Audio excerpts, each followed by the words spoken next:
আমি দোকানদাৰ 10 জন আছো ইয়াত আৰু বৰ্তমানে যিখিনি মোৰ কোৱাৰ এইখিনি আমাৰ দুজন এতিয়া কৈ গৈছে, দোকানীয়ে কৈ গৈছে চব বস্তু, ইয়াত লম্বা কৰি লাভ নাই। আৰু এতিয়া তেওঁলোকে যিটো কৰি আছে যে আমাক আজি ৰাতিপুৱা যিখিনি কৰিছে বা প্ৰশাসনৰ পৰা আহি পেলাই যিকোনো কথা কৈ গৈছে এইবিলাকতো আপোনালোকে চব ডিটেইলছ তেওঁলোকে কৈছে। এতিয়া আমি আমাৰ ঘৰখিনি পাব লাগে, তেওঁলোকে এফেকশ্যন কৰি এইটো ভাঙিব বুলি কৈছে, কিন্তু কৰাৰ পাছত যে আমি যে ইয়াৰ পৰা ক'ত যাম, আমাক সেই ব্যৱস্থাটো কৰি দিয়ক। যে য'তে ত'তে আমিতো যাব নোৱাৰিম, আমিতো চলিব লাগিব, দোকানদাৰখিনিতো খাই বলি বাচিব লাগিব। সেইখিনি আমালোকে তেওঁলোকে বেলেগ এটা ব্যৱস্থা কৰি দিয়ক আৰু ইয়াত আমাক ৰুমখিনি দিয়ক আৰু কাগজ লিখিতভাৱে আমাক মেজিষ্ট্ৰেটৰ যিটো কোৰ্টৰ পৰা আমাক লাগিব সেইখিনি কৰি আমাক মজবুতি আমাক দিলে তেতিয়াহে আমি আৰু আমাক অন্যখনত গৈ পেলাই আমি দোকানদাৰী কৰিব পাৰোঁ, সেইখিনি আমাক সুযোগ দি দিব লাগে। আজি আপোনালোকক কোনে কোনে শাস্তি কৰিছে? আমাক কৰিছে জামাল উদ্দিন কৰি এজন আৰু এজন আকবৰ আলী আৰু এজন আজগৰ আলী, দুজন হ'ল দুজন ভাই। আকবৰ আলী আজগৰ আলী ভাই হয়, তেওঁলোক উদালিৰ। আৰু জামাল উদ্দিন তেওঁৰ ঘৰ অৰিজিনেল ঘৰ হ'ল মুৰাজাৰ পিৰৰ বজাৰ, এতিয়া হুজাই কলেজ ৰোডত তেওঁ ঘৰ বনাইছে, তিনিটাই বাহিৰত থাকে।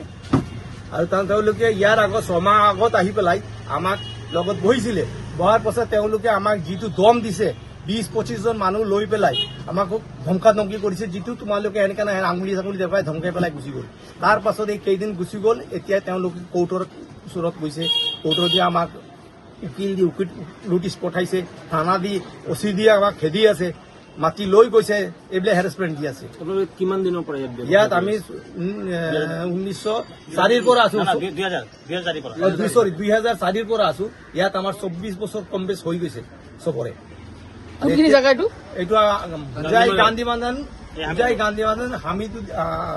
আব্দুল হামিদ ৰোড। এতিয়া আপোনালোকে কি বিচাৰে? আমি এইটো বিচাৰিছো যে আমাৰ তেওঁলোকে যি কৰে আমাৰ দোকানখিনি আমি পাব লাগে, সেইখিনি আমাৰ কৈয়ে গ'লে যেন এই এনেকুৱা পৰিস্থিতি। এতিয়া আমাৰ ওপৰত যি জুলুম কৰি আছে, প্ৰশাসন দি কিনে থানাৰ পৰা আহি কিনে আমাক অত্যাচাৰ কৰি আছে। এতিয়া আকৌ আজি নতুন কিবা ডেমেজ দেখাব বিল্ডিং, এদি 2 দিন পাছে পাছে এটা কাহিনী কৰি কিনে এনেকুৱা যেনেকুৱা আমাক হেৰেছমেণ্ট দিছে। আমি চাইছো যে এনেকুৱা কিবা এটা কৰিব নালাগে, আমি আইনমতে যিটো হ'ব লাগে আইনমতে আমি গৈছো। আমি কোৰ্টত গৈছো, কোৰ্টত জুডিচিয়েল কেছ দিছো, কেছত আমি এতিয়া কোৰ্টত ভাড়া দি আছো, আমি লিগেল আছো, আমি কোনো আনলিগেলত নাই, আমি ভাড়া চাড়া সব দি আছো। কিন্তু আমাৰ এতিয়া মালিক পাৰ্টিয়ে যিটো কৰি আছে আমাৰ লগত আনলিগেল কৰি আছে, এইটো আমাক চাই দিব লাগে। প্ৰশাসনে হওক, আমাৰ মুখ্যমন্ত্ৰীয়ে হওক, এইটো আমাক চাই দিব লাগে। মানে কোৰ্টত কেছ চলি থকা অৱস্থাটো আপোনালোকক আমাৰ ওপৰত হেৰাছমেণ্ট দি আছে। আমি ভাড়া আমি কোনো কেছ মেচ দিয়া নাই, আমি অলৰেডি ভাড়া দি আছো।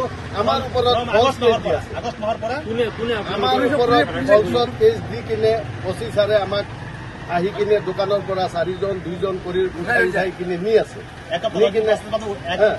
আমাক নি কিনে বহুত হেৰেছমেণ্ট দি আছে।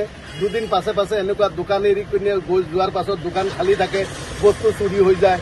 আমাৰ এইটো কোনে ই কৰিব, দায়িত্ব ল'ব? বিধায়কক অৱগত কৰিছিল। আমি আমাৰ ইয়াত MLA যিজন আছে ৰামকৃষ্ণ দাস ছাৰৰ লগতো আমি আলোচনা কৰিছো, তেওঁ আমাক বহুত হেল্প কৰিছে। থানাৰ পক্ষে কৈছে যেন থানাই কোনো আমাক হেৰাছমেণ্ট নিদিয়ে। ইয়াৰ পাছতো আমাক দি আছে, ইয়াৰ পাছতো আমাক এটা দোকানীক যদি দিয়ে বেলেগ কথা, 10টা দোকানীকে আমাৰ হেৰাছমেণ্ট দি আছে। কোনে আপোনালোকক হাৰাশাস্তি কৰিছে? হাৰাশাস্তি এতিয়া থানাৰ পৰা পাই আছো। এতিয়া থানাৰ পৰা আমাক OC ছাৰে কৰি আছে, OC ছাৰে কৈছে ওপৰৰ পৰা প্ৰেছাৰ আছে। এতিয়া আমি নাজানো ক'ৰ পৰা কি প্ৰেছাৰ আছে, কিন্তু আমি বহুত অশান্তিত আছো, দোকানদাৰীও কৰি আৰাম পোৱা নাই।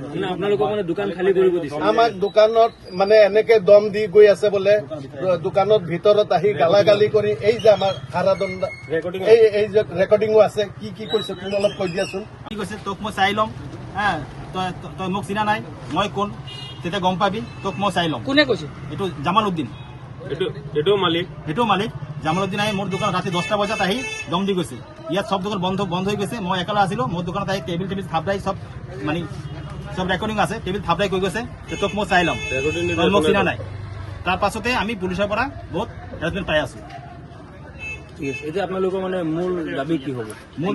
মূল দাবীটো হ'ল যে আমাক যিকোনো খবৰৰ বাবে যোগাযোগ কৰক 7099017330 লগতে 7099017110 নম্বৰত।